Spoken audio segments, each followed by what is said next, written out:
Bismillahirrahmanirrahim. Assalamualaikum warahmatullahi wabarakatuh. Fakta sejarah akan membacakan Al-Bidayah wan Nihayah, Masa Khulafaur Rasyidin, Ibnu Katsir, Insya Allah. Pasal pertama, biografi Abu Bakar As-Siddiq radhiyallahu anhu. Nasabnya, nama Abu Bakar As-Siddiq radhiyallahu anhu sebenarnya adalah Abdullah bin Utsman bin Amir bin Amru bin Ka'ab bin Sa'ad bin Taim bin Murrah bin Ka'ab bin Luwai bin Ghalib bin Fir al-Qurashi at-Taimi. Bertemu nasabnya dengan Nabi Shallallahu Alaihi Wasallam pada kakeknya Murrah bin Ka'ab bin Luwai. Dan ibunya adalah Ummu al-Khair Salma binti Sakar bin Amir bin Ka'ab bin Sa'ad bin Taim. Berarti ayah dan ibunya berasal dari kabilah Bani Taim. Ayahnya diberi kunyah, sebutan panggilan, Abu Quwafah, dan pada masa jahiliyah Abu Bakar As-Siddiq radhiyallahu anhu digelari Atik. Imam Tabari menyebutkan dari jalur Ibnu Luhayyah bahwa anak-anak dari Abu Quwafah 3 orang. Pertama Atik, Abu Bakar, kedua Mutak, dan ketiga Utai. Karakter fisik dan akhlaknya, Abu Bakar adalah seorang yang bertubuh kurus, berkulit putih. Aisyah menerangkan karakter bapaknya. Beliau berkulit putih, kurus, tipis kedua pelipisnya, kecil pinggang, sehingga kainnya selalu turun dari pinggangnya. Wajahnya selalu berkeringat, hitam matanya, berkening lebar, tidak bisa bersaja, dan selalu mewarnai jenggotnya dengan memakai hinai maupun katam. Begitulah karakter fisik beliau. Adapun akhlaknya, beliau terkenal dengan kebaikan, keberanian, kokoh pendirian, selalu memiliki ide-ide yang cemerlang dalam keadaan genting, banyak toleransi, penyabar, memiliki azimah, keinginan keras, faqih, paling mengerti dengan garis keturunan Arab dan berita-berita mereka, sangat bertawakal kepada Allah dan yakin dengan segala janjinya. Bersifat wara dan jauh dari segala syubhat, zuhud terhadap dunia, selalu mengharapkan apa-apa yang lebih baik di sisi Allah, serta lembut dan ramah. Semoga Allah meridainya. Akan diterangkan kelak secara rinci hal-hal yang membuktikan sifat-sifat dan akhlaknya yang mulia ini. Keislamannya, Abu Bakar adalah lelaki yang pertama kali memeluk Islam. Walaupun Khadijah lebih dahulu masuk Islam daripadanya, adapun dari golongan anak-anak, Ali yang pertama kali memeluk Islam, sementara Zaid bin Haritsah adalah yang pertama kali memeluk Islam dari golongan budak. Ternyata keislaman Abu Bakar radhiyallahu anhu paling banyak membawa manfaat besar terhadap Islam dan kaum muslimin dibandingkan dengan keislaman selainnya, karena kedudukannya yang tinggi dan semangat serta kesungguhannya dalam berdakwah.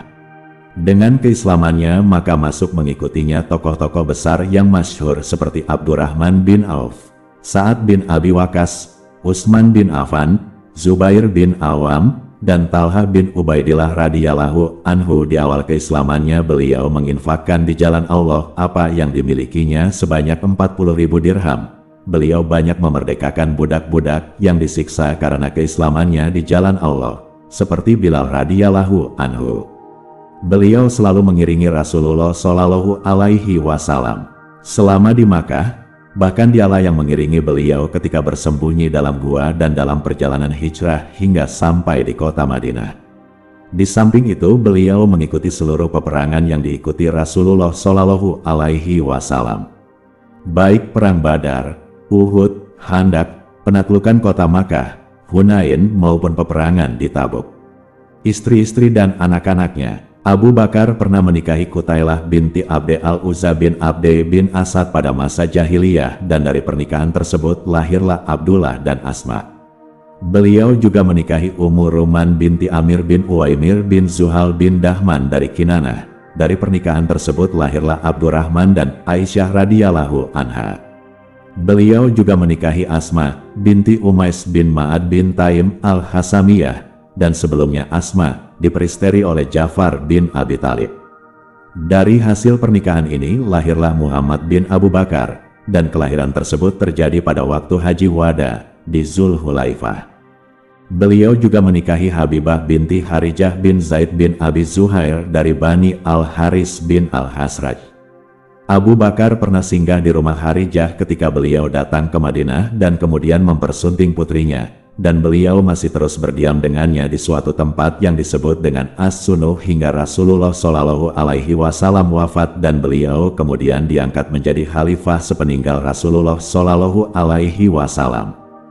Dari pernikahan tersebut lahirlah Ummu Kalsum setelah wafatnya Rasulullah Shallallahu Alaihi Wasallam. Beberapa contoh keteladanan dan keutamaannya. Keutamaan Abu Bakar As-Siddiq radhiyallahu anhu sangat banyak sekali dan telah dimuat dalam kitab-kitab sunnah, kitab tarajim, biografi para tokoh, maupun kitab-kitab tarikh. Namun saya akan berusaha meringkas sesuai dengan yang telah disebutkan Al-Hafiz Abdullah Al-Bukhari dalam sahihnya yang termuat dalam kitab Fathail Sahabat. Beliau adalah sahabat Rasulullah Shallallahu Alaihi Wasallam. Di gua dan ketika hijrah Allah berfirman, "Jikalau tidak menolongnya, Muhammad, maka sesungguhnya Allah telah menolongnya," yaitu ketika orang-orang kafir, musyrikin Makkah, mengeluarkannya dari Makkah, sedang dia salah seseorang dari dua orang ketika keduanya berada dalam gua, di waktu dia berkata kepada temannya, "Janganlah berduka cita, sesungguhnya Allah bersama kita." At-Taubah 40. Aisyah, Abu Said dan Ibnu Abbas dalam menafsirkan ayat ini mengatakan Abu Bakarlah yang mengiringi Nabi dalam gua tersebut. Diriwayatkan dari Al-Bara bin Azib, ia berkata, suatu ketika Abu Bakar pernah membeli seekor tunggangan dari Azib dengan harga 10 dirham. Maka Abu Bakar berkata kepada Azib, "Suruhlah anakmu si Bara agar mengantarkan hewan tersebut." Maka Azib berkata, "Tidak, hingga engkau menceritakan kepada kami bagaimana kisah perjalananmu bersama Rasulullah Shallallahu Alaihi Wasallam ketika keluar dari Makkah sementara orang-orang musyrikin sibuk mencari-cari kalian." Abu Bakar berkata, "Kami berangkat dari Makkah, berjalan sepanjang siang dan malam hingga datang waktu zuhur. Maka aku mencari-cari tempat bernaung agar kami dapat istirahat di bawahnya. Ternyata aku melihat ada batu besar. Maka segera ku datangi dan terlihat di situ ada naungannya. Maka ku bentangkan tikar untuk Nabi Shallallahu Alaihi Wasallam. Kemudian ku katakan padanya, 'Istirahatlah wahai Nabi Allah.' Maka beliau pun beristirahat. Sementara aku memantau daerah sekitarku, apakah ada orang-orang yang mencari kami datang mengintai. Tiba-tiba aku melihat ada seorang pengembala kambing sedang menggiring kambingnya ke arah teduhan di bawah batu tersebut ingin berteduh seperti kami. Maka aku bertanya padanya, 'Siapa tuanmu wahai budak?' Dia menjawab, 'Budak milik si Fulan, seseorang dari suku Quraisy.' Dia menyebut nama tuannya dan aku mengenalnya. Kemudian kutanyakan, 'Apakah kambingmu memiliki susu?' Dia menjawab, 'Ya.' Lantas kukatakan, 'Maukah engkau memeras untuk kami?' Dia menjawab, 'Ya.' Maka dia mengambil salah satu dari kambing-kambing tersebut. Setelah itu kuperintahkan dia agar membersihkan susu kambing tersebut terlebih dahulu dari kotoran dan debu. Kemudian kuperintahkan agar mengembus telapak tangannya dari debu. Maka dia menepukkan kedua telapak tangannya dan dia mulai memeras susu. Sementara aku telah mempersiapkan wadah yang di mulutnya dibalut kain menampung susu tersebut. Maka segera kutuangkan susu yang telah diperas itu ke dalam tempat tersebut dan kutunggu hingga bawahnya dingin. Lalu kubawakan ke hadapan Nabi Shallallahu Alaihi Wasallam. Dan ternyata beliau sudah bangun. Segera kukatakan padanya, 'Minumlah wahai Rasulullah Shallallahu Alaihi Wasallam.' Maka beliau mulai minum hingga kulihat beliau telah kenyang. Setelah itu kukatakan padanya, 'Bukankah kita akan segera berjalan kembali ya Rasulullah Shallallahu Alaihi Wasallam?' Beliau menjawab, 'Ya.' Akhirnya kami melanjutkan perjalanan sementara orang-orang musyrik terus-menerus mencari kami. Tidak satu pun yang dapat menyusul kami kecuali Surakah bin Malik bin Jusyam yang mengendarai kudanya. Maka kukatakan pada Rasulullah, 'Orang ini telah berhasil mengejar kita wahai Rasulullah Shallallahu Alaihi Wasallam.' Namun beliau menjawab, 'Jangan khawatir, sesungguhnya Allah beserta kita.' Diriwayatkan dari Anas dari Abu Bakar beliau berkata, 'Kukatakan kepada Nabi Shallallahu Alaihi Wasallam ketika kami berada dalam gua, andai saja mereka, orang-orang musyrik, melihat ke bawah kaki mereka pastilah kita akan terlihat.' Rasul menjawab, 'Bagaimana pendapatmu wahai Abu Bakar dengan dua orang manusia sementara Allah menjadi yang ketiga?' Abu Bakar adalah sahabat yang paling banyak ilmunya. Abu Said Al-Khudri berkata, suatu ketika Rasulullah Shallallahu Alaihi Wasallam berkhutbah di hadapan manusia dan berkata, sesungguhnya Allah telah menyuruh seorang hamba untuk memilih antara dunia atau memilih ganjaran pahala dan apa-apa yang ada di sisinya. Namun ternyata hamba tersebut memilih apa-apa yang ada di sisi Allah. Abu Said berkata, maka Abu Bakar menangis. Kami heran kenapa beliau menangis padahal Rasulullah Shallallahu Alaihi Wasallam hanyalah menceritakan seorang hamba yang memilih kebaikan. Akhirnya kami ketahui bahwa hamba tersebut ternyata tidak lain adalah Rasulullah Shallallahu Alaihi Wasallam sendiri, dan Abu Bakarlah yang paling mengerti serta berilmu di antara kami. Kemudian Rasulullah Shallallahu Alaihi Wasallam bersabda, sesungguhnya orang yang sangat besar jasanya padaku dalam persahabatan dan kerelaan mengeluarkan hartanya adalah Abu Bakar. Andai saja aku diperbolehkan mengangkat seseorang menjadi kekasihku selain Robku, pastilah aku akan memilih Abu Bakar. Namun cukuplah persaudaraan se-Islam dan kecintaan karenanya. Maka jangan ditinggalkan pintu kecil di masjid selain pintu Abu Bakar saja. Diriwayatkan dari Aisyah radhiyallahu anha, istri Rasulullah Shallallahu Alaihi Wasallam. Ia berkata, ketika Rasulullah Shallallahu Alaihi Wasallam wafat, Abu Bakar sedang berada di suatu tempat yang bernama Sunu Ismail berkata, yaitu sebuah kampung. Maka Umar berdiri dan berpidato, demi Allah sesungguhnya Rasulullah Shallallahu Alaihi Wasallam tidak meninggal. Aisyah radhiyallahu anha melanjutkan, kemudian Umar berkata, demi Allah tidak terdapat dalam hatiku melainkan perasaan bahwa beliau belum mati. Allah pasti akan membangkitkannya dan akan dipotong kaki dan tangan mereka yang mengatakan beliau telah mati. Kemudian datanglah Abu Bakar menyingkap kain yang menutup wajah Rasulullah Shallallahu Alaihi Wasallam serta menciumnya sambil berkata, kutebus dirimu dengan ibu dan bapakku. Alangkah harum dan eloknya engkau saat hidup dan sesudah mati. Demi Allah yang diriku berada di tangannya, mustahil Allah akan menimpakan padamu 2 kali kematian selama-lamanya. Kemudian Abu Bakar keluar dan berkata, wahai orang yang telah bersumpah, yakni Umar, tahanlah bicaramu. Ketika Abu Bakar mulai berbicara, maka Umar duduk. Setelah memuji Allah, beliau berkata, ingatlah sesungguhnya siapa saja yang menyembah Muhammad Shallallahu Alaihi Wasallam maka beliau sekarang telah wafat. Dan barang siapa yang menyembah Allah, maka sesungguhnya Allah akan tetap hidup tidak pernah mati. Kemudian beliau membacakan ayat, sesungguhnya kamu akan mati dan sesungguhnya mereka akan mati pula. Az-Zumar 30. Dan ayat, Muhammad itu tidak lain hanyalah seorang rasul. Sungguh telah berlalu sebelumnya beberapa orang rasul. Apakah jika dia wafat atau dibunuh kamu berbalik ke belakang, murtad? Barang siapa yang berbalik ke belakang, maka ia tidak dapat mendatangkan mudarat kepada Allah sedikit pun, dan Allah akan memberi balasan kepada orang-orang yang bersyukur.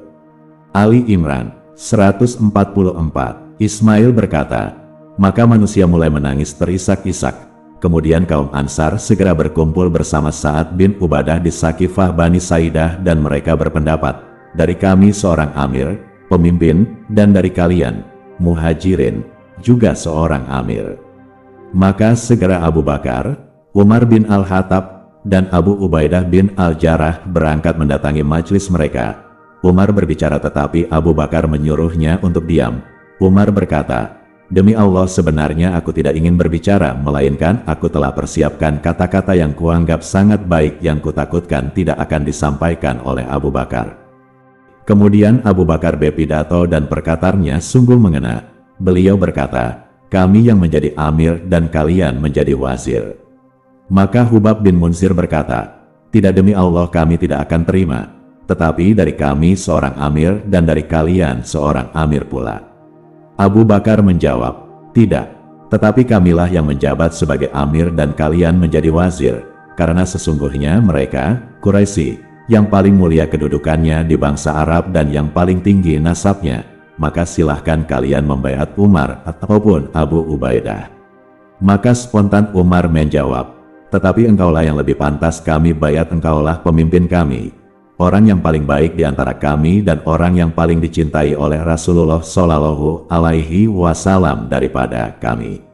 Maka Umar segera meraih tangan Abu Bakar dan membayatnya. Akhirnya orang-orang pun turut membayatnya pula.